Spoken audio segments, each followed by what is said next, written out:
안녕하십니까.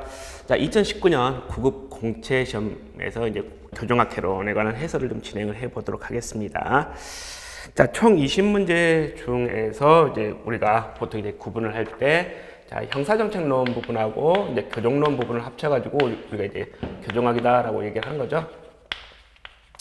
그랬을 때 이제 형사정책론 부분이 8문제가 나왔고요. 교정학 부분이 12문제가 나왔고, 자, 그랬을 때 이제 이걸 다시 또 이제 나눠보면은 이론 부분하고 이제 법령 부분이 있는데, 형사정책론은 이론 부분에서 한 3문제 정도, 그 다음에 법령 부분에서 5문제 정도 나왔죠.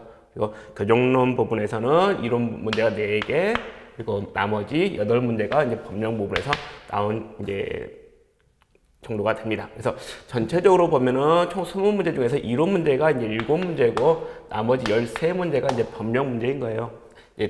이번 시험에도 이제 판례에 관한 문제들은 출제가 안 됐죠.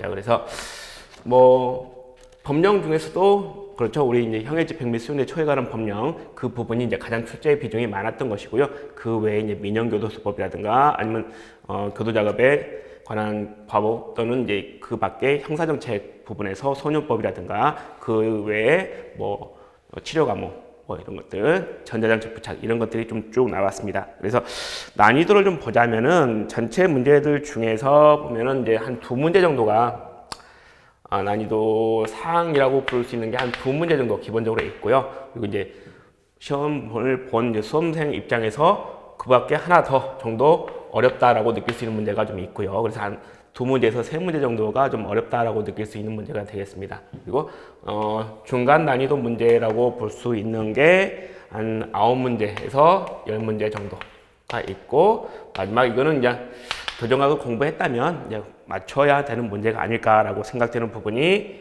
얼마가 있을까요?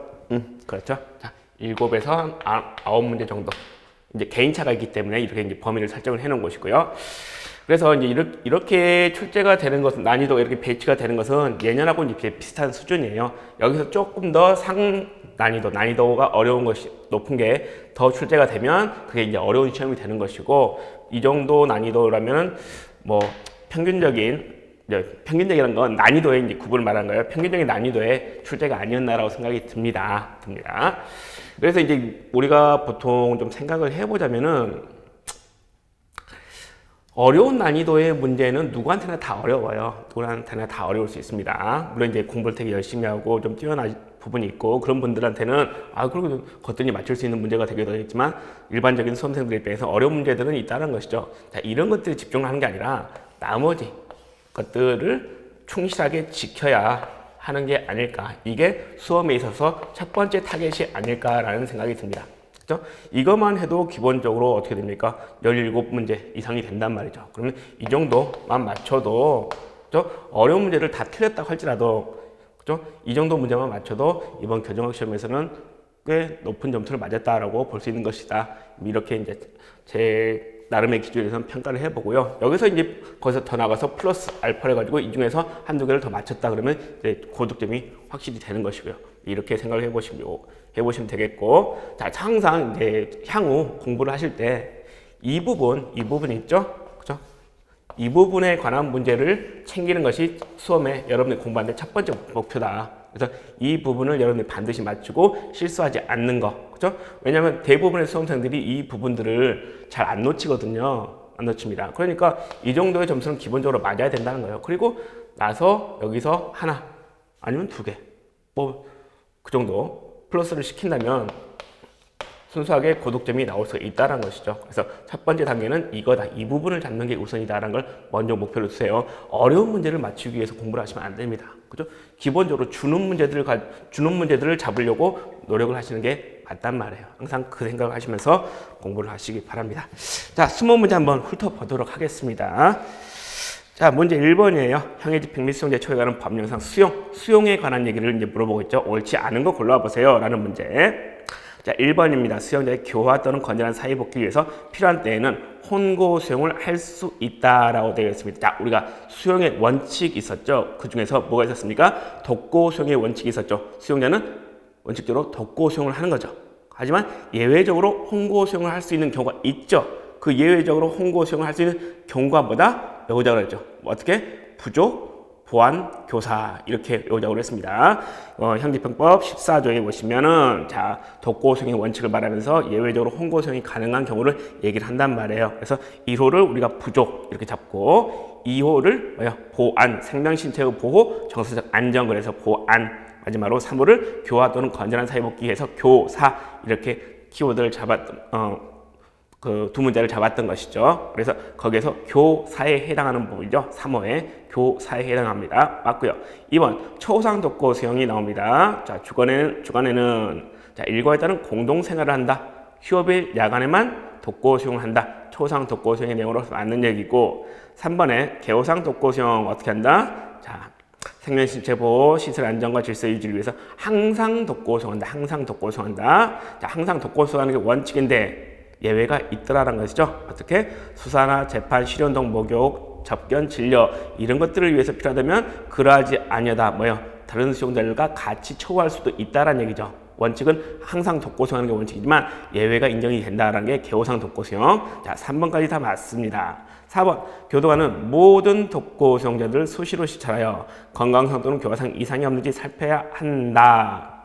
자, 독고 수용에 문제점이 있단 말이에요. 그죠? 우리가 혼고 수용하고 구금제도로서 자 독고 수용 이것들을 서로 대비시켜 볼 때 자 혼고 수용은 대표적으로 과밀 수용이나 아픈 감염 이런 것들이 대표적인 문제점이 있는데 독고 수용의 대표적 문제점은 뭐야? 하루 종일 왼종일 1년 내내 혼자 있어요. 다른 수용자들과 같이 있는 게 아니라 혼자 있어야 돼. 혼자서 열심히 혼자서 반성하라는 얘기죠. 자, 취지는 좋으나 혼자 있다 보니까 사람은 사회적 동물이란 말이죠. 자, 다른 사람들과 어울려서 살아야 돼. 근데 혼자 있어. 그죠? 그러면 사람이 뭐예요? 육체적, 정신적 장애 우려가 생기게 되죠. 그죠? 육체적, 정신적 장애가 발생할 우려가 생기더라. 이런 것들이 문제가 된단 말입니다. 그죠? 자, 그래서 이런 측면이 문제점이 있으니까 뭐 해봐라? 자, 수시로 들여다봐라라는 거예요. 수시로 시찰해야 된다. 수시로 이 녀석이 혹시 잘못되는 거 아닌가? 잘 들여다봐라 라는 얘기를 하고 있는 거죠. 근데 뭐예요? 그 대상자가 누구다? 모든 독고 수용자인 경우는 아니더라는 것이죠. 왜? 초상 독고 수용은 어떻게 해요? 주간에는 혼거 생활을 하잖아요. 다른 수용자들과 공동 생활을 하지 않습니까? 그죠? 그래서 이런 우려가 적어요. 그죠? 그런데 개호상 독고 수용은 항상 독고 수용하는 게 원칙이다 보니까 이럴 우려가 높더라. 그래서 수시로 시찰을 해라. 누구를? 개호상 독고 수용자를 수시로 시찰해라 라고 하고 있는 겁니다. 그래서 4번이 틀리죠. 모든 독고 수용자가 아니라 개호상 독고 수용자를 수시로 시찰해야 되는 것이죠. 4번이 답이고요. 자, 2번 문제로 가봅니다. 지역사회 규정이라고 되어 있어요. 자, 지역사회에서 지역사회에 기반한 범죄자에 대한 처우 방안 이런 것들을 지역사회 규정이라고 하는 거죠. 자, 보시면 1번 범죄자에 대한 인도적인 처우. 자, 지역사회 기반해서 지역사회 교류 이런 것들을 함으로써 지역사회 연결, 유대관계를 계속 유지하고 있습니다. 그러면서 범죄자를 교화 개선을 하기 위한 처우를 하는 거예요. 그러니까 당연히 뭐예요? 인도적이다. 그렇죠? 인간적이다. 이렇게 해석을 할 수 있는 것이고 사회 복귀에 긍정적 효과를 거둘 수 있겠고 그리고 교정 경비가 절감이 될 수도 있겠죠. 그리고 재수자 관리상의 이익의 필요성 이런 것들 요청에 의해서 대도되었다라고 한단 말이죠. 그래서 지역사회 교정이란 것이 우리가 교정 처우를 세 가지로 분류를 보통 한다고 그랬죠. 그렇죠? 시설 내 처우냐, 사회적 처우냐, 사회 내 처우냐라고 했을 때 자, 가장 좁은 의미로 봤을 때는 이 사회 내 처우만 지역사회 교정이라고 얘기를 해요. 가장 좁게 봤을 때 지역사회 교정. 그런데 이걸 이제 넓게 보자면은 뭐예요? 지역사회 연결, 유대관계를 유지할 수 있게 해주는 여러 가지 방안들 이런 것들도 다 포함을 해서 지역사회 교정이라고 본단 말이죠. 그렇다면 사회적 처우까지도 포함을 해서 지역사회 교정으로 볼 수 있겠다. 넓게 보면 그죠? 자, 이런 의미를 갖고 있다. 그래서 여기서 물어보면 광의의 지역사회 교정을 말하는 것이구나 라고 생각하시면서 문제 푸는 겁니다. 그래서 1번 같은 표현이 맞고요. 2번 통상의 형사재판 절차에 처해질 알코올 중독자, 마약 사용자, 경범죄자 이런 사람들에 대한 전환, 다이버전의 방안으로서. 다이버전이 뭐예요? 다이버전의 개념. 뭐예요? 공식 형사사법 절차의 진행을 따라가는 것이 아니라 거기서 이탈을 시키죠. 그죠? 그러면서 뭘로? 사유인의 처우로 맡기는 거. 이런 것들을 다이버전, 전환이라고 한단 말이에요. 그렇기 때문에 이런 것들도 지역사회 규정으로서 그 범위에 들어간다라고 볼 수 있겠다. 그래서 2번 맞고요. 3번 범죄자에게 가족, 지역사회, 집단 등과의 유대관계를 유지. 자, 가족이나 지역사회, 집단 등과의 유대관계를 유지하게 한다. 그러면서 지역사회 재통합 가능성을 높여줄 수 있겠다. 지역사회 재통합한다? 뭐요? 사회 복귀를 지킨다는 거죠. 사회 복귀. 자, 이런 것들이 지역사회 규정의 효과이다. 3번도 맞고. 근데 4번 사회 내 재범 가능자들을 감시 지도하겠다. 그래요. 아, 지역사회 규정 맞겠죠. 그죠? 자, 그런데 지역사회 안정과 보호에 기여하겠다. 이런 것도 맞습니다. 그죠? 그런데 사법통제망을 축소시키는 것이냐, 지역사회 규정을 하게 되면 사법통제망을 축소시키는 것이냐. 자, 그게 아니라고 그랬죠. 예전에는 범죄를 저지르게 되면 그죠? 형벌이 부과되죠.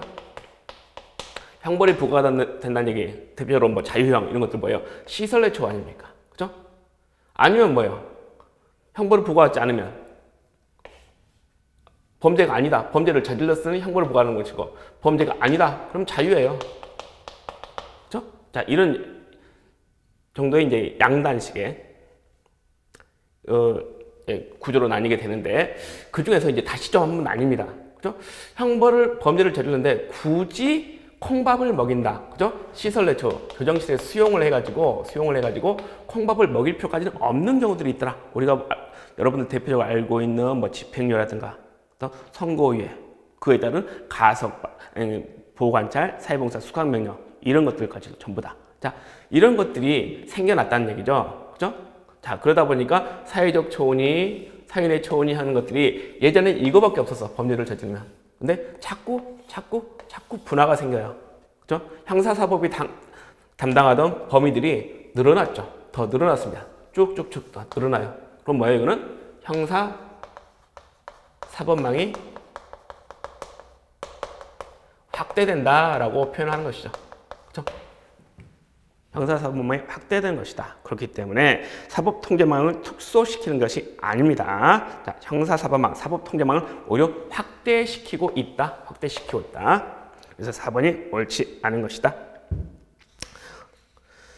그래서 4번이 옳지 않은 것이고요. 자, 3번 가보죠. 자, 형의 집행 및 수용자의 처우에 관한 법률상 귀후제도가 나옵니다. 귀후제도. 자, 요건, 뭐 효과 이런 것들 생각을 떠올리셔야 되겠죠. 옳지 않은 것. 1번 질문 보죠. 자, 6개월 이상 복역해야 돼요. 형기의 3분의 1이 경과돼야 됩니다. 뭐 무기형이나 21년 이상의 유기형은 7년이 지나야 되겠고요. 교정 성적이 우수해야 돼요. 얼마나 우수해야 된다? 개방 완화가 원칙. 그리고 처우상 필요하다면 일반 경비 촉구까지 가능하다. 그죠? 그리고 귀후 사유가 있어야 됩니다. 사유가 있어야 돼요. 그죠? 사유는 일반 기후냐 특별 기후냐에 따라서 다르게 되죠. 그죠?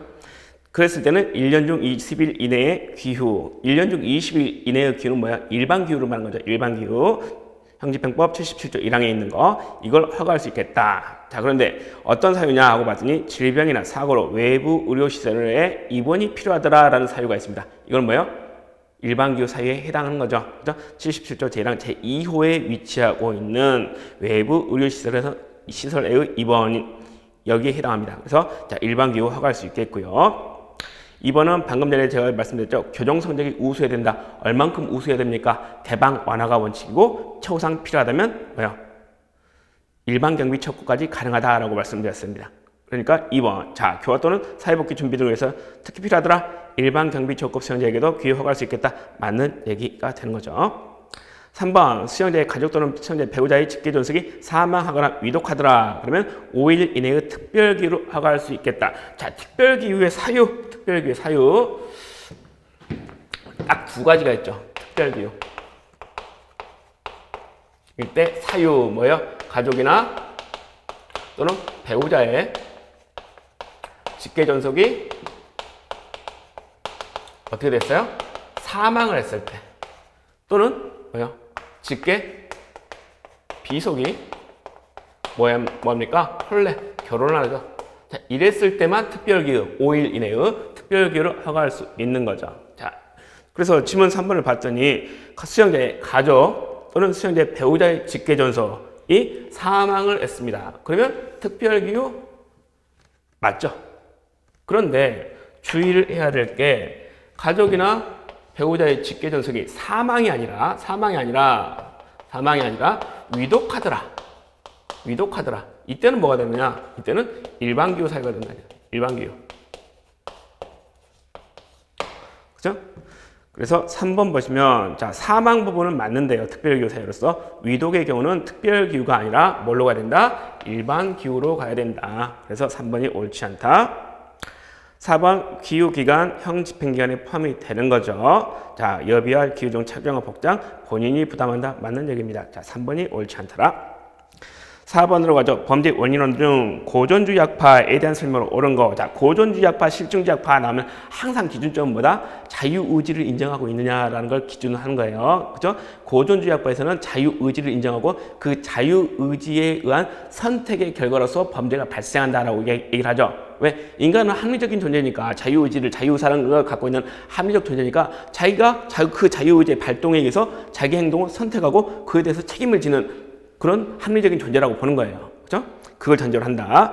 그래서 고전주의 학파에 대한 설명, 옳은 것만 골라보자. 보시면 박스 안에 자, 기억번입니다. 인간은 자유의사를 가진 합리적 존재다라고 보는 게 고전주의 학파 내용 맞죠? 그죠? 자유의지론, 자유의사론. 그리고 니은번, 인간은 처벌에 대한 두려움 때문에 범죄를 선택하는 것이 억제된다. 뭐예요? 고전주의에서 나오는 억제 이론이죠. 자, 인간이 자유의지를 갖고 있는데 인간이 범죄라는 행동을 선택을 해서 저지른단 말이에요. 그래서 범죄가 발생하는 거야. 그러면 이 범죄를 막으려면 어떻게 될까 생각을 해봤더니 인간이 자유의지로서 그 범죄가 되는 행동을 선택하지 못하도록 해야 되겠다. 그럼 어떻게? 처벌의 두려움, 처벌의 무서움을 알게 해주면 인간이 합리적인 존재니까 그죠? 계산을 때려본다는 거예요. 내가 이 범죄를 했을 때 벌어들인 이익하고 내가 범죄를 저질러가지고 처벌을 받았을 때 그죠? 플러스 마이너스 계산을 해보니까 이거는 범죄 저지르지 않는 게 맞다. 그죠? 이렇게 계산을 때려본다는 겁니다. 그래서 범죄를 저지르지 않게 될 것이다. 왜? 처벌의 두려움을 느끼게 되니까. 그렇게 함으로써 범죄 문제를 막을 수 있겠다라고 보는 게 고전주의 학파의 억제 이론이죠. 니은번호 맞고요. 디귿번, 범죄는 주로 생물학적, 심리학적, 환경적 원인에 의해 일어난다. 이건 뭡니까? 범죄 원인을 어디서 찾는? 그죠? 소질이나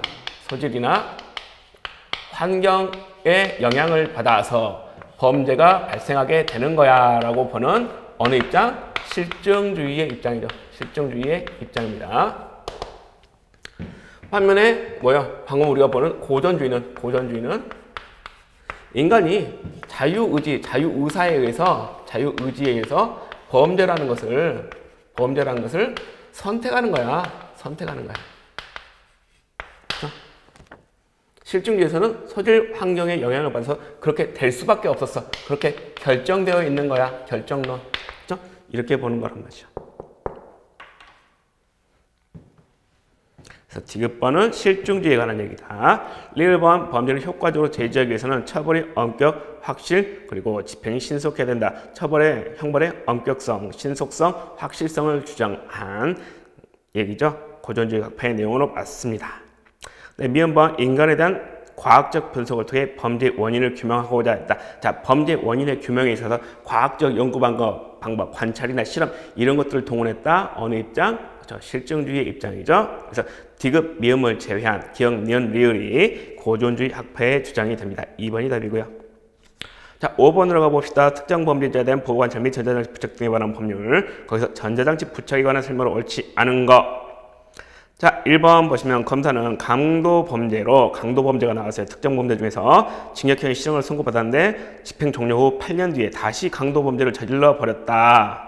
그리고 강도범죄를 다시 범할 위험성이 인정이 되더라. 왜? 이 전자장치 부착은 보안 처분이니까 재범의 위험성이라는 걸 항상 요건으로 달고 다닙니다. 자, 그러면 전자장치 부착 명령을 법원에 청구할 수 있겠다라고 한다는 것이죠. 자, 강도범죄의 경우에 전자장치 부착 명령을 청구할 수 있는 경우 그 요건들, 사유들 뭐 있었습니까? 10년, 전력, 습벽 이렇게 두 문제를 따자고 그랬죠. 자, 전자장치 부착법 5조 4항에 강도 범죄에 관한 부분이 있어요. 거기서 1호, 2호, 3호가 바로 10년 전력 습격입니다. 자, 1번 지문은 뭐예요? 8년 뒤에 다시 범죄를 저질렀으니까 뭐야? 10년 내에 다시 범죄를 저질렀다. 강도 범죄를 저질렀다. 그러면 전자장치 부착을 청구할 수 있는 거죠. 1번 맞고요. 2번 전자장치 피부착자가 9일간 국내 여행을 한다. 출국을 한다. 그럼 미리 보호관찰관의 허가를 받아야 된다. 자, 주거를 이전하거나 이사를 가거나 아니면 7일 이상 국내 여행 또는 출국을 한다. 외국으로 나간다. 그러면 미리 보호관찰관의 허가를 받아야 됩니다. 신고 아니에요. 허가입니다. 2번 맞고요. 3번 보호관찰서장이나 피부착자 또는 그 법정 대리인이 자 부착명령에 가해제를 신청할 수 있다. 임시해제, 부착명령을 임시로 해제해 줄 것을 신청할 수 있는 거죠. 자, 그런데 그 신청이 언제부터 할 수 있느냐? 자, 부착명령 집행이 개시된 날로부터 3개월이 경과한 후부터 이 가해제의 신청이 가능한 겁니다. 3번도 맞고요. 그럼 1, 2, 3번이 다 맞네요. 4번, 만 19세 미만의 자에 대해서는 부착명령을 선고할 수 없다. 자, 어떻게 한다고 그랬죠? 19세 미만의 자에 대해서 부착명령을 선고할 때는 19세 이르기까지 부착명령을 집행할 수 없다. 전자장치 부착할 수 없다라고 했었죠. 그 얘기인즉슨 뭐예요? 19세 미만의 자에 대해서도 특정 범죄를 저지른 녀석이라면 그렇죠? 전자장치 부착명령을 선고는 할 수 있다. 선고는 할 수 있다. 다만 그 집행은 언제 하는 것이다? 19세가 되면 하는 것이다. 이렇게 이해를 해야 된다고 말씀을 드렸죠. 그러니까 4번 19세 미만의 자에 대해서 부착명령을 선고할 수 없다는 얘기는 틀린 얘기가 됩니다. 그렇죠? 4번 X. 6번으로 갑니다. 소년법상 형사사건의 처리. 자, 옳은 거 골라보자라는 얘기. 1번 검사가 소년 피해 사건에 대해서 소년부 송치 결정을 했습니다. 자, 검사선의주의라고 했었죠. 검사선의주의. 검사가 이 녀석을 자, 보호 사건으로 보낼 것인가, 형사 사건으로 보낼 것인가는 검사의 재량에 달려 있다. 그런데 지금 1번은 검사가 소년 피해 사건에 있어서 소년부 송치 결정을 했어요. 그죠? 소년부로 보냈다는 얘기죠. 자, 여기서 이제 말하는 건 이제 범죄 소년의 경우가 됩니다. 범죄 소년의 경우에 이 녀석은 가는 길이 두 군데가 있어요. 그죠? 보호 사건으로 가는 경우가 있고 형사 사건으로 가는 경우가 있는데 자, 이쪽으로도 갈 수 있고 이쪽으로도 갈 수 있는데 어디로 보낼지를 누가 결정한다? 검사가 결정한다. 그래서 검사선의주의다라고 했었죠. 검사가 지금 보호 사건으로 보냈단 말이에요. 소년부 송치 결정을 했으니까. 왜? 보호 사건은 어디서 담당해? 그죠? 법원 소년부에서 담당하니까. 그죠? 그때 소년을 구금하고 있는 시설의 장은 검사의 이송 지휘를 받은 때로부터 법원 소년부가 있는 시군에서는 12시간 이내에 소년을 소년부에 인도하여야 한다. 12시간 이내가 아니고 24시간 이내입니다. 법원 소년부가 있는 경우에. 만약에 법원 소년부가 모든 법원에 다 있는 게 아니에요. 모든 지역에 다 있는 게 아니에요. 그렇죠? 그럼 그 없는 지역의 경우는 어떻게 한다? 그때는 48시간 이내에 소년부에 인도해야 된다라고 한다는 것이죠. 그래서 지금 지문 1번은 12시간 이내가 아니라 24시간 이내라는 점에서 틀린 부분이고요. 자, 2번 보시죠. 자, 소년보호 사건에서 소년보 판사는 사건의 조사 심리에 필요하다고 인정하면 기일을 지정하여 자, 누구를 소환할 수 있다? 오라고 했다. 자, 법원 소년부에서 오라고 할 수 있어요. 보호 사건으로 진행이 되는데 자, 소년보 판사님이 궁금한 게 있단 말이에요. 그래서 알고 싶어. 그죠? 사건의 조사 심리를 위해서 필요하다. 그러니까 오라고 그래서 물어볼 수 있단 말이죠. 자, 누구를 오라 할 수 있다? 사건 본인, 이 녀석. 그죠? 이 녀석. 보호자, 부모. 그죠? 그 밖에 참고인. 그죠? 이 녀석이 저지른 그런 이제 행동에 대해서 알고 있는 사람들. 예를 들어서 뭐 이제 목격자, 이런 사람들이죠. 그죠? 자, 이런 사람들을 오라고 할 수 있습니다. 오라고 할 수 있다. 그죠? 사건 본인, 보호자, 참고인, 소환, 오라고 할 수 있어요. 물어보려고. 근데 안 와, 잘. 그죠? 안 오면 어떻게 한다? 자, 사건 본인 또는 보호자가 정당한 이유 없이 안 왔다. 소환에 응하지 않으면 동행영장을 발부할 수 있다라고 했었죠. 이때 주의할 거 참고인의 경우에는 동행영장을 발부할 수가 없어요. 그 대상으로 규정이 안 돼 있습니다. 그렇죠? 자, 그래서 2번 지문은 옳은 지문이다. 그래서 2번 지문에 관한 소년법 13조 부분을 많이 강조했었죠. 그래서 자, 2번 지문만 알고 있었으면 이 문제도 충분히 이제 맞출 수 있는 문제인 것이죠. 그래서 객관식 시험이 참 특이한 게 1번부터 4번까지 보기가 있으면은 뭐요? 1번, 2번, 3번, 4번이 있는데 이 중에 답이 하나 있을 거 아닙니까? 그러면 이거 4개를 다 알면 다 풀 수 있죠. 근데 이 중에서 하나만 알아도 풀 수 있는 경우가 생겨요. 왜? 그게 답인 경우. 그죠? 아니면 나머지 세 개를 알고 하나만 모르는데 이게 답인 경우라든가. 그죠? 그러니까 객관식을 참 여러분들이 푸는 훈련을 잘 하셔야 되는 겁니다. 그죠? 그리고 시간이 모자라니까 이게 답이다 싶으면 딱 찍고 나머지 것들은 1번 봤는데 이거 답 아니네. 2번 답이네. 그러면 3번, 4번은 보지도 말고 그냥 넘겨야 되는 거예요. 이런 식으로 객관식에 관한 훈련을 좀 하시는 것들이 필요한 것이죠. 그래서 2번 질문, 이게 맞네. 딱 하면 3번, 4번을 읽을 필요도 없이 넘어가는 겁니다. 시간이 부족하잖아요. 자, 3번 보호 처분이 계속 중입니다. 그런데 사건 본인에 대해서 자, 유죄 판결이 확정이 됐네요. 콩밥 먹으러 가야 돼요. 그죠? 이때 보호 처분한 소년 판사는 결정으로서 그 보호 처분을 취소하여야 한다? 왠지 해야 될 것 같죠? 왜? 콩밥 먹으러 가야 되니까. 그죠? 근데 실제 조문에는 어떻게 돼 있다? 보호 처분은 취소할 수 있다. 그죠? 취소할 수 있다라고 돼 있단 말이죠. 취소할 수 있다. 그래서 3번도 옳지 않고 4번 이제 죄를 범할 당시 혹시 이제 4번 때문에 많이 헷갈리셨을 경우도 있을 텐데 죄를 범할 당시 19세 미만인 소년에 대해서 사형 무기형으로 처할 이제 중대 범죄를 저지른 거죠. 처할 경우 15년의 유기징역으로 한다라고 돼 있단 말이죠. 이때 자 15년의 유기징역으로 한다. 이 부분을 이제 보통 많이 강조를 하는 부분이고 죄를 범할 당시 몇 세? 자 18세 미만이어야 됩니다. 19세 미만. 원래 소년법에서 소년이 19세 미만이에요. 그죠? 그러면 원래 소년법에서 소년이 19세 미만인데 이걸 굳이 조문에서 죄를 범할 당시 19세 미만인 소년에 대해서는 그럴 필요가 없죠. 그죠? 죄를 범할 당시 소년에 대해서는 그죠? 죄를 범할 당시 소년인 경우에는 이렇게만 해도 이제 몇 세 미만인 소년에 대해서는 그렇게 할 필요가 없단 말이에요. 원래 소년이 19세 미만이니까. 그죠? 어떤 경우 어떻게 규정되어 있다? 죄를 범할 당시 18세 미만인 소년에 대해서는 이렇게 규정이 되어 있단 말이죠. 4번도 X. 옳은 것은 2번. 7번 가봅니다. 낙인 이론에 관한 얘기예요. 조금 빨리 갈까요? 자, 옳지 않은 것은 자 1번, 2번, 3번, 4번을 봤더니 1번 탄넨바움, 2번에 슈어, 3번에 레머트, 4번에 베커 전부 다 낙인 이론에서 나오는 학자들이란 말이죠. 자, 그 내용들 봅시다. 1번 탄넨바움 해가지고 쭉 내용을 봤더니 뭐예요? 마지막에 악의 극화라는 표현이 들어있습니다. 자, 탄넨바움 악의 극화 맞는 표현이죠. 그리고 이번에 슈어라는 학자가 등장을 하는데, 자, 두 번째 줄, 일탈자로서의 신분이, 자, 주지위로서 인식된다. 자, 낙인 이론에서 주지위, 일탈자로서의 낙인, 사회적 낙인을 받은 사람의 신분은 그 사회생활에 있어서 가장 중요한 지위로서 작용한다라고 보는 주지위라는 표현을 쓴 사람은 누구예요? 4번에 있는 베커라는 학자입니다. 베커. 그래서 2번이 옳지 않아요. 그리고 3번에 레머트, 자, 1차적 일탈과 2차적 일탈을 나누어서 연구한 학자죠. 1차적 일탈에 대한 사회적 낙인으로 인해서 2차적 일탈이 유발되는 그 과정을 설명한 학자가 바로 레머트입니다. 그죠? 3번도 맞는 내용. 그리고 4번 보시면 베커가 나오는데, 자, 금지된 행동에 대한 사회적 반응, 낙인이 2차적 일탈을 부추긴다. 발생하게 한다. 그리고 사회 집단이 만든 규율을 특정히 위반한 경우 이방인, 아웃사이더로 낙인을 찍음으로써 일탈을 창조한다. 이렇게 그 내용이 나옵니다. 여기서 말하는 이방인이라는 거, 이방인이라는 게 다른 말로 이제 구괴자 이렇게 표현도 되고요.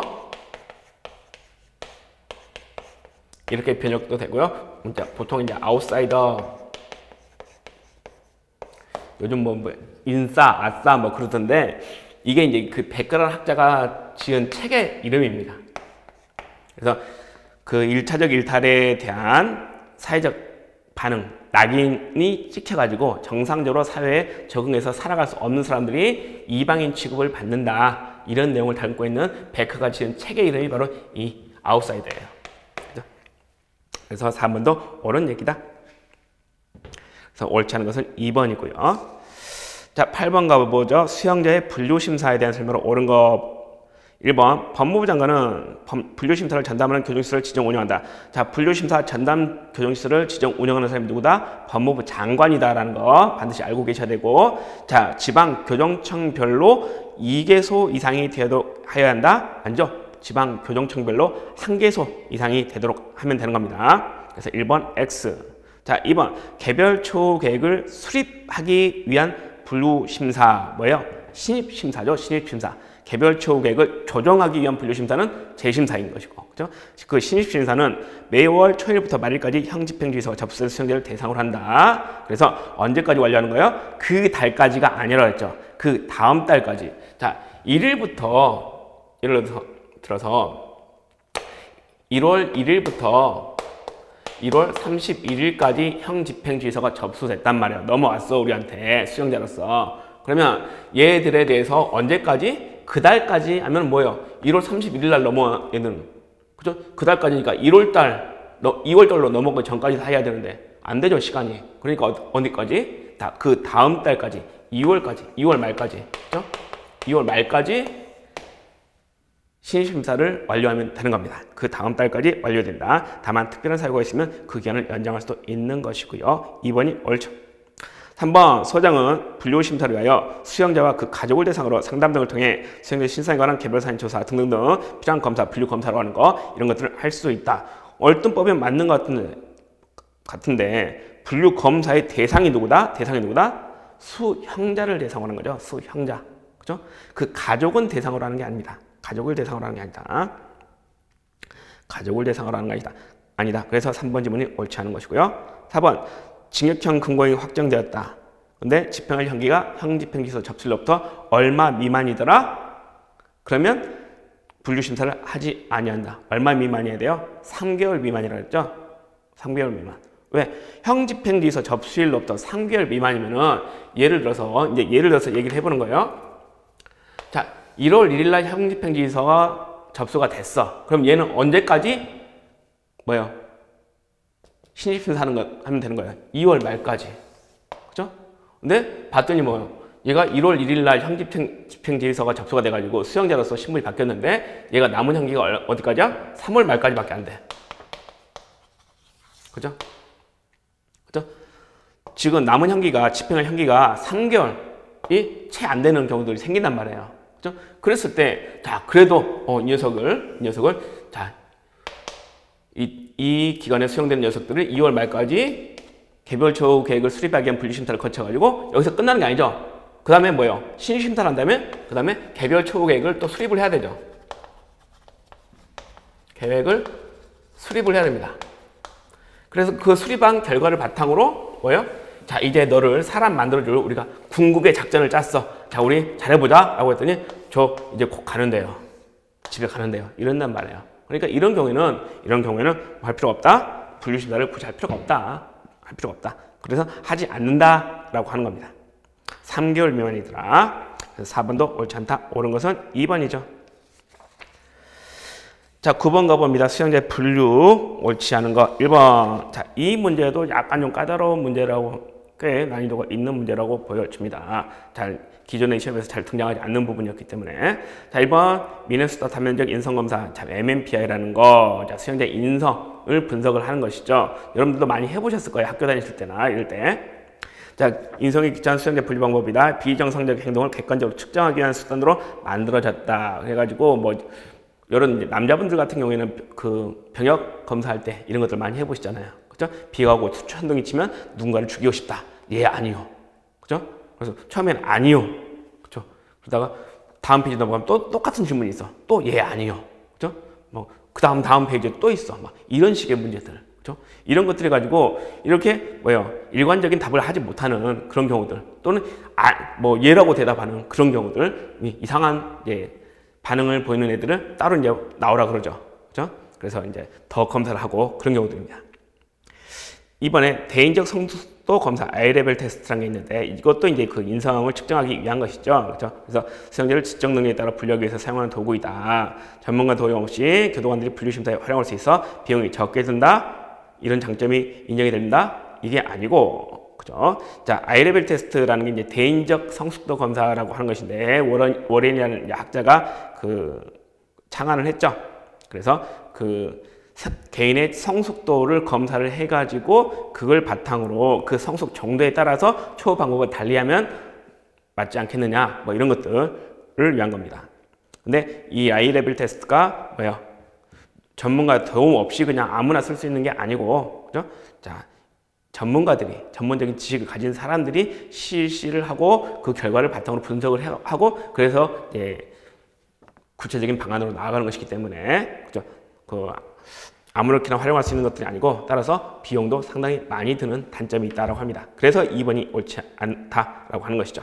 자, 2번이 옳지 않고요. 3번 수영자에 대한 분류는 1597년 네덜란드의 암스테르담 노역장에서 남녀 혼과 피해를 받기 위해서 남녀로부터 여자를 격리 수용한 것에서 시작되었다. 자, 여러분들 연도 가지고 장난치는 경우는 없어요. 그래서 혹시 1597년이 아니고 1598년이 아닐까 이렇게 걱정하시면 안 돼요. 연도 가지고 걱정하지 않습니다. 장난을 치는 경우는 없다. 그래서 이 암스테르담 노역장에 최초에 이제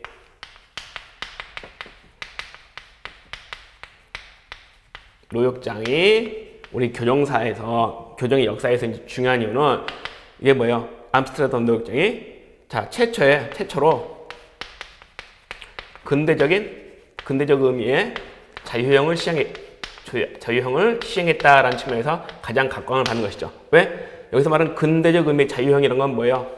교화 개선을 목표로 하는 것이다. 그죠? 교화 개선을 목표로 하는 것이었다. 그리고 플러스 해가지고 이 암스테르담 노역장에서 뭐예요? 성별 분류를 했다. 남녀를 분리를 했다라는 거예요. 그 다음에 연령별로도 연령별로 또 분류를 했다. 불량 청소년 속식수라고 하는 거 있죠? 그 점에서 이 암스테르담 노역장이 교정의 역사에서 포인트가 좀 있다라고 하는 거죠. 지금 3번 질문은 뭐예요? 이 부분. 그죠? 성별 분류 한 점에 이게 뭐 수용자 분류 중에 시초 아니겠느냐 이렇게 평가가 된다는 겁니다. 그리고 4번 우리나라에서는 갑오개혁 이후에 그죠? 감옥 규칙이 한 징역표가 제정이 되죠. 자, 여기서 이제 기초적인 누진처, 분류처 이런 걸 했다라고 평가가 되는 것이고 그래서 4번도 옳지 않은 것은 2번입니다. 10번 재수자의 교도소와 하위문화에 대한 설명은 옳지 않은 거. 조금 빨리 가야 되겠네요. 자, 1번 클레머라는 학자 수용기간이 장기가 될수록 재수자의 교도소가 강화된다라고 한다.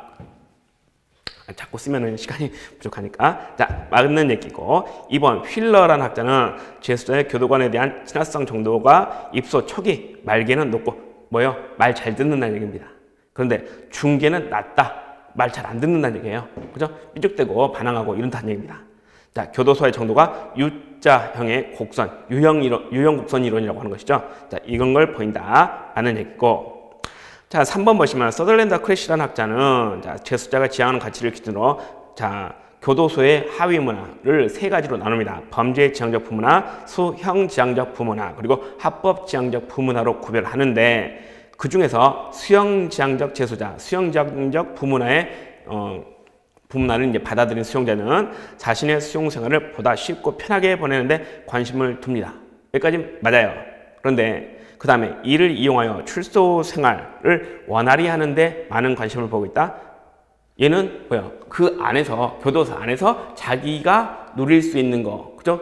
더 누리고 싶은 거 이런 것들에서만 관심이 있어요. 그죠? 거기서 얼만큼 더 편하게 살아볼까? 그죠? 얼만큼 남들보다 더 누리면서 살아볼까? 그런 것만 관심 있다 보니까 얘는 뭐예요? 결국 콩밥 다 먹고 나서 밖으로 나갔을 때, 그죠? 사회로 복귀했을 때, 그때 어떻게 살아야 될 때에 대해서는 별로 관심이 없어. 왜? 밖에보다 여기가 훨씬 좋아. 그죠? 그러다 보니까 출소 후의 생활에 대해서는 그렇게 관심을 두고 있는 유형이 아닙니다. 그죠? 그래서 3번이 옳지 않다. 4번 슈렉이 구분한 이제 수용자 역할 유형이죠. 고지식자, 정의한 정치인, 무법자. 자, 이렇게 구분하는데 그 중에서 고지식자는 친사회적 수용자다. 친사회적 수용자 뭐예요? 얼른 콩밥 다 먹고 빨리 사회로 다시 복귀하고 싶은 사람이죠. 그죠? 그래서 친사회적 수용자라고 하는 겁니다. 규정시설의 규율에 동조한다. 법을 준수하는 생활을 긍정적으로 지향한다. 맞는 얘기입니다. 그래서 수용자 역할 유형도 다시 한번 체크해 두시고. 그래서 옳지 않은 것은 3번이죠. 11번. 자, 청원에 대한 설명을 옳지 않은 것. 1번 반드시 기억해야 되죠. 자, 누가 청원할 수 있다? 수형자만 청원할 수 있는 게 아니에요. 수용자가 청원할 수 있습니다. 어떨 때? 처우에 관해서 불복하는 경우에 자, 누구에게? 장순지라고 그랬죠. 법무부 장관, 순회점검 공무원, 지방교정청장에게 청원할 수 있는 거예요. 1번 맞고. 자, 2번 청원하려는 수용자는 청원서라는 문서를 작성해서 봉한 후 제출을 하는 것이죠. 왜? 청원의 자유, 청원의 비밀을 보장해 주기 위해서. 다만 순회 전공 공무원에 대해서는 직접 말로도 청원할 수 있는 것이고 2번 맞고요. 자, 3번 소장은 청원서를 개봉하면 됩니까? 안 됩니까? 개봉해도 된다 그러면 굳이 봉할 필요가 없는 거죠. 그죠? 개봉하지 말라고 굳이 청원서라는 문서를 작성해서 봉해서 제출하는 거죠. 청원서를 개봉해서는 안 됩니다. 그리고 지체 없이 보내거나 전달해야 되겠다. 맞습니다. 근데 4번 소장은 수용자가 관할 지방 교정청장에게 청원하는 경우에는 그 인적사항을 청원부에 기록하여야 한다. 인적사항을 소장이 인적사항을 청원부에 기록하는 건 누구에게? 수용자가 누구에게? 순회전공 공무원에게 직접 말로 청원하는 경우. 그죠? 그 경우에 기록을 하는 겁니다. 그래서 4번이 옳지 않다. 12번 가봅니다. 서신수수 전화통화에 대한 설명으로 옳은 거. 자, 1번 소장은 초등급의 중경비 시설 수용 대상인 수용자, 중경비 초급이라고 생각하시면 되겠죠? 자, 누구에게? 변호인에게가 아닙니다. 변호인 외자에게 서신을 보내는 경우 금지 물품이 들어있는지 확인하기 위해서 필요하면 봉함하지 않은 상태로 제출하게 할 수 있다. 원칙은 뭐예요? 서신을 봉함한 상태로 제출하는 게 원칙이죠. 다만 예외적으로 금지 물품의 확인을 위해서 필요하면 봉함하지 않은 상태로 제출하게 할 수 있는 예외가 인정이 되는 거예요. 그 중에 하나가 지금 우리가 1번 질문에서 봤듯이 초등급이 중경비 시설 수용 대상인 수용자가 누구에게? 변호인이 아니라고 했습니다. 변호인 외의 사람에게 서신을 보내려는 경우, 그죠? 이때는 봉함하지 않은 상태로 제출하게 할 수 있다. 왜? 혹시 금지 물품 보내서 슬쩍 끼워가지고 보내는지 그거 확인하는 거. 금지 물품 확인을 위해서 필요하면. 자, 그래서 1번은 맞고. 자, 2번 발신 또는 수신이 금지된 서신이 있습니다. 그러면 수용자에게 사유를 알린 후 즉시 폐기해야 된다? 폐기가 원칙이 아니죠. 수용자에게 그 사유를 알린 후 영치하는 게 원칙입니다. 영치가 뭐예요? 보관한다 그랬죠? 보관한다. 교정시설 측에서 보관을 하는 거예요. 그죠? 보관하는 게 원칙, 영치가 원칙이고, 다만 수용자가 그거 그냥 버려도 돼요. 찢어버리든가 태우든가 마음대로 하세요. 그죠? 동의하면 뭘 수 있다? 폐기할 수 있다. 폐기할 수 있다. 영치가 원칙, 동의하면 폐기할 수 있다. 그래서 2번 옳지 않고 3번 수용자가 허가를 받아서 전화통화를 한다. 통화 내용의 청취 또는 녹음을 하여야 한다. 해야 되는 거예요. 청취 또는 녹음을 조건으로 붙일 수 있는 거죠. 붙일 수 있는 겁니다. 반드시 해야 되는 건 아닙니다. 그래서 3번 옳지 않고 4번 수용자가 전화통화를 하는 경우 전화통화 요금 어떻게 할 거야? 어떻게 할 거예요? 그죠? 국가가 내줘요? 무료통화? 그죠? 자, 전화통화 요금은 소장이 예산의 범위에서 부담하되 국제통화 요금은 수용자가 부담한다? 왠지 이래도 될 것 같기도 한데, 그죠? 국가는 항상 돈이 없어요. 그렇기 때문에 뭐한다? 전화통화 요금은 수용자가 부담하는 게 원칙입니다. 다만 얘가 돈이 너무 없어도 너무 없네. 그럼 뭐야? 예산 범위에서 요금을 부담해 줄 수도 있는 경우, 그런 예외를 인정하고 있을 뿐이죠. 그래서 항상 얘기하잖아요. 돈 얘기 나오면 누가 부담하는 거야? 대상자, 수용자가 부담하는 게 원칙이에요. 자, 그래서 4번도 X, 1번이 옳다. 자, 13번 블럼스타인이 주장한 교도소 과밀화 해소 방안 전략 중 어느 것에 해당하는 것인가 박스 안에 설명을 봤더니 1번 이제 첫 번째 동그라미 교정 이전 단계에서 이 표현만 딱 봐도 떠올라야 돼요. 자,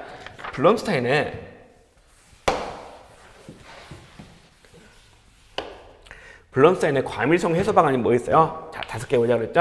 자, 무, 인, 선, 교, 사. 무익한 전략, 인구 감소 전략, 선별적 무력화, 교정시설 증설, 사법절차 과정의 개선, 이렇게 5가지가 있고, 여기서 또 다시 인구 감소 전략을 뭘로? 정문정책, 후문정책 이렇게 나눈다 그랬죠. 그런데 박스 안을 봤더니 처음에 딱 나와 교정 이전 단계에서라는 표현이 나옵니다. 뭐예요? 교도소로 넘어오기 이전에 인구 감소를 좀 시켜보자, 과밀성을 해소시켜보자 라는 얘기를 하는 거 아닙니까? 그러면 이거는 인구 감소 전략 중에서 정문정책에 해당하는구나 라는 게 떡하니 나와야 된단 말이에요. 그죠? 교정 이전 단계에서라는 표현만 보거든. 그래서 어떻게 하자? 자, 범죄자를 비구금적 제도로 전환시키자. 더 확실해졌죠. 뭐? 정문정책. 그럼으로써 교정시설에 수용되는 인구 자체를 줄이자. 뭐? 인구 감소 전략. 그 중에서 정문정책. 두 번째는 굳이 읽을 필요도 없어요, 사실. 그죠? 강력범죄자에겐 적용이 적절치 않다. 경미범죄자, 초범죄들에게만 적용하다.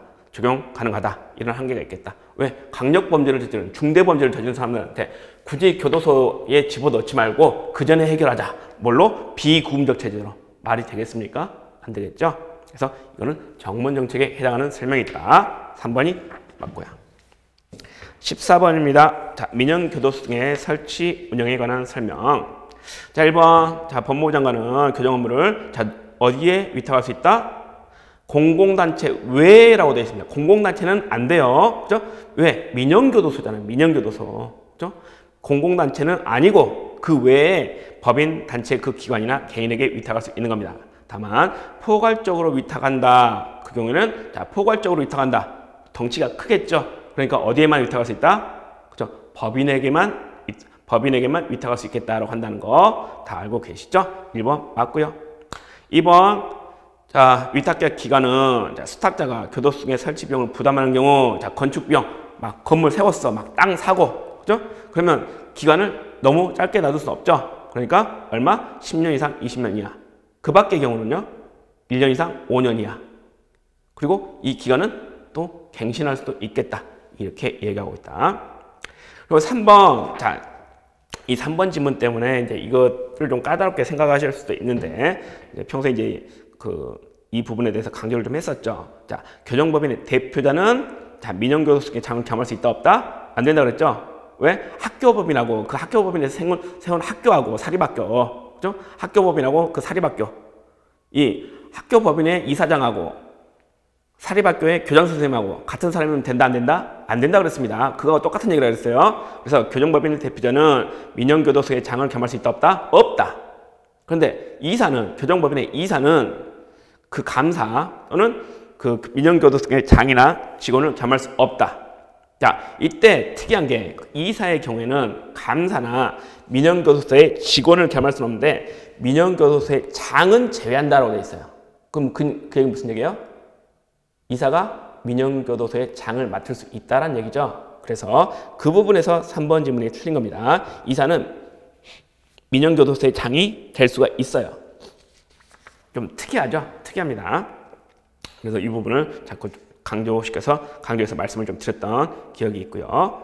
4번, 법무부 장관이 민영교도소의 업무 또는 교정법인의 업무를 지도 감독한다. 지시 명령할 수 있겠다. 다만 교육이나 교화 프로그램에 대해서는 교정법인의 의견을 최대한 존중해야 된다. 이런 얘기들.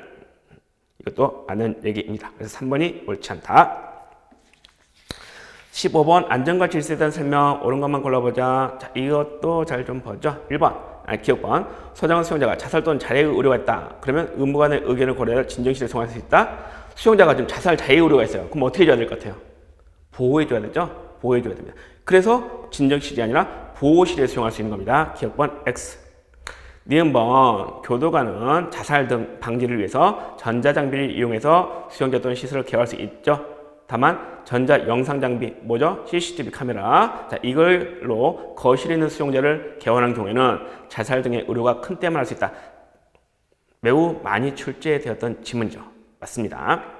T급번 교도관 수용자가 위력으로 교도관의 정당한 직무 집행을 방해한다. 수갑포승을 사용할 수 있다. 자, 보호 장비 중에서 수갑포승이 가장 일반적인 보호 장비죠. 어느 경우에나 다 쓸 수 있죠. 그죠? 이송 출정 등 호송, 그다음에 뭐야?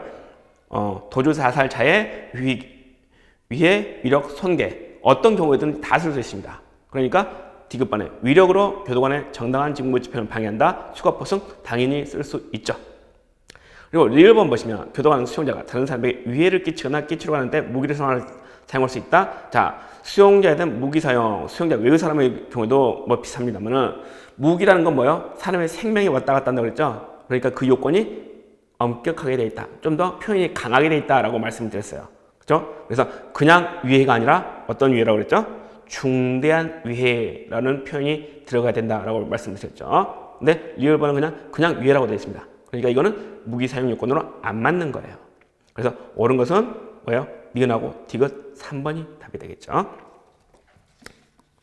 자, 16번으로 갑니다. 치료 감호에 대한 설명 옳은 거. 1번 법원은 치료 감호 사건을 심리합니다. 청구가 이유가 없다. 치료 감호 청구가 이유가 없네? 그럼 뭐예요? 청구 기각을 하면 되는 것이고. 그죠? 근데 특이한 게 피고 사건에 대해서 심신상실 외의 사유로 무죄를 선고한다. 사형을 선고한다. 그때는 또 청구 기각을 선고해야 된다. 자, 이거를 아무 생각 없이 외우지 마시고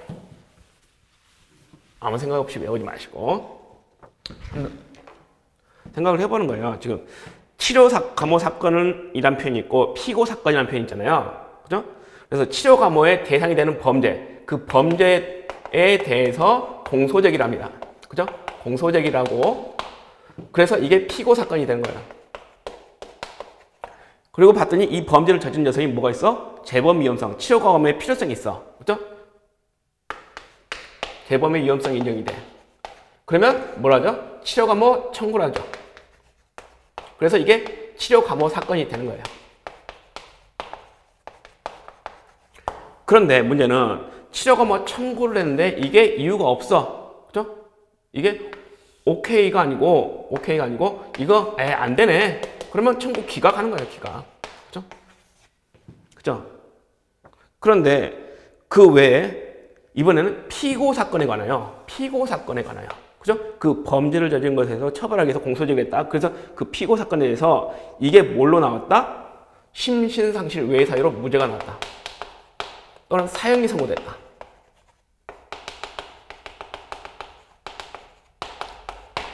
이 경우에도 뭐 한다?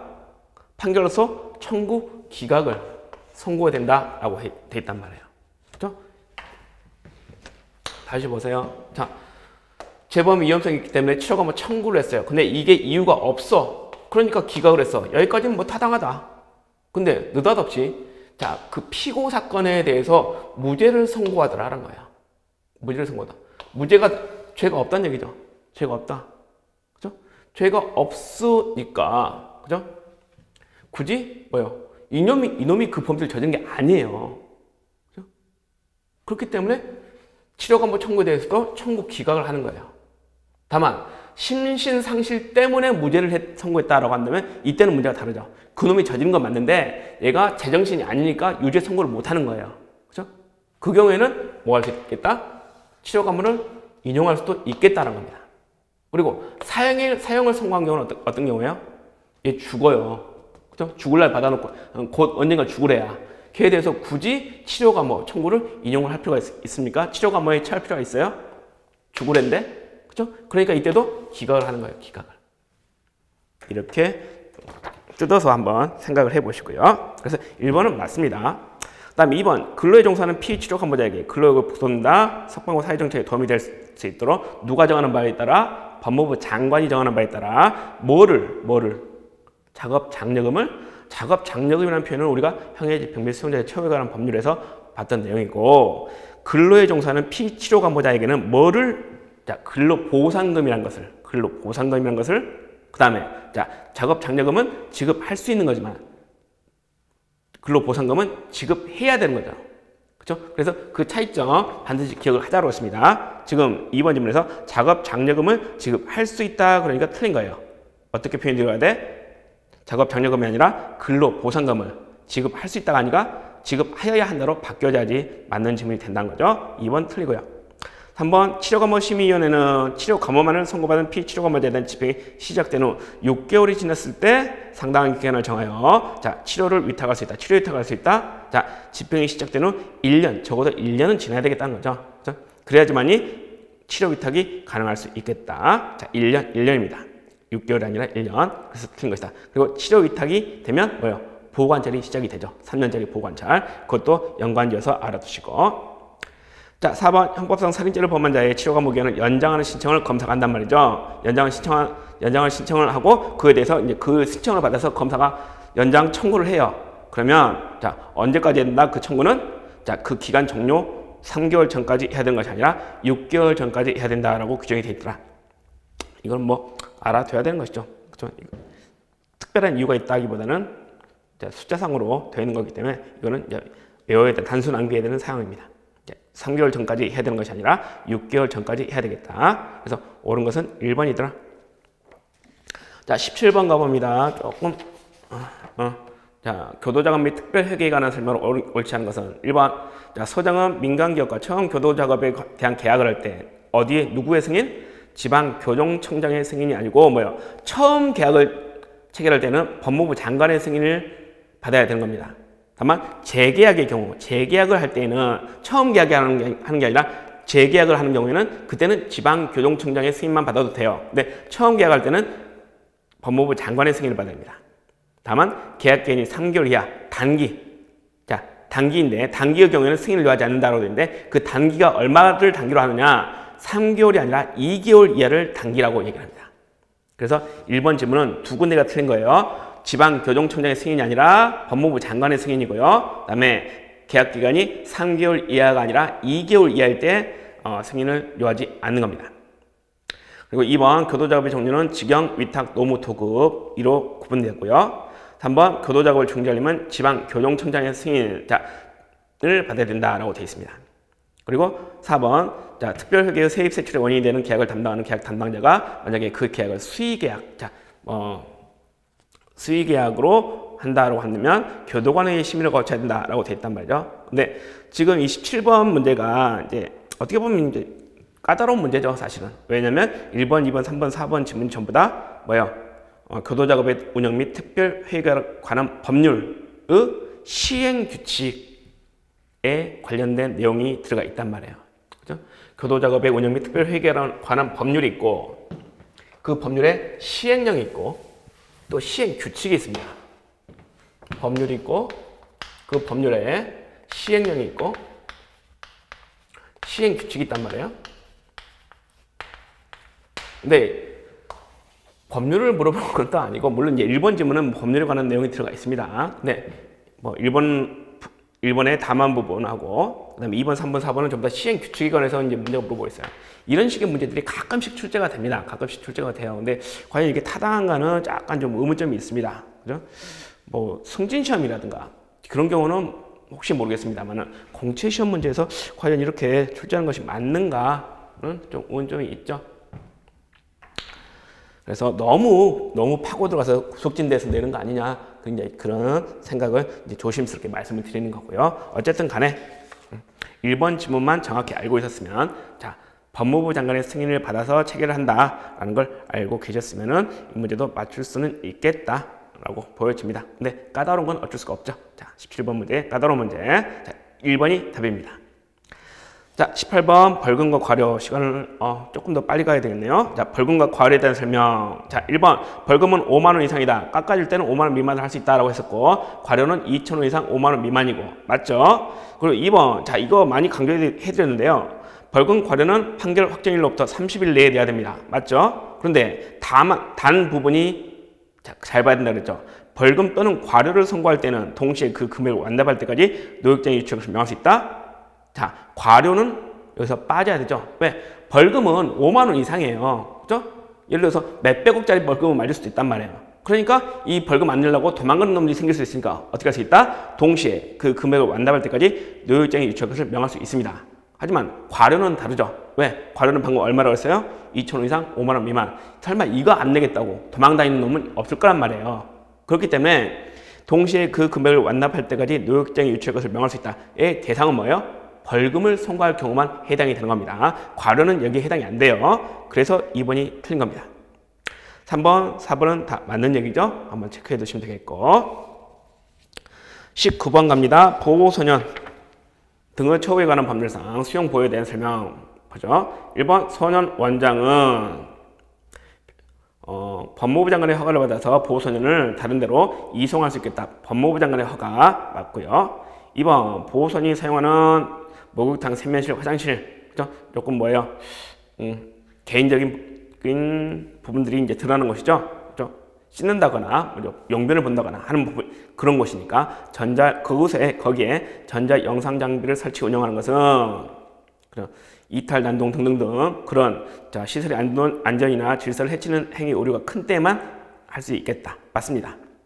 그리고 3번 공동으로 비행을 저지른 관계 있는 사람의 편지. 공범자들끼리 편지를 주고받으려고 한단 말이죠. 그때는 뭐 한다? 그 편지 왕래를 제한할 수 있겠다. 왜?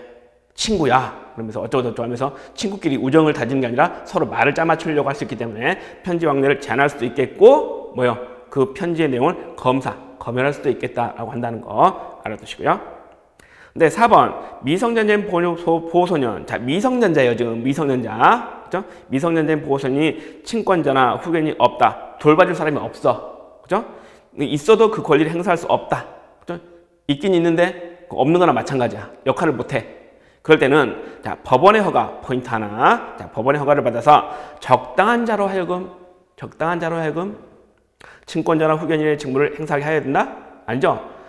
법원의 허가를 받아서 소년 원장이 자신이 직접 그 보호소년을 친권자나 후견인의 직무를 행사할 수 있는 거예요.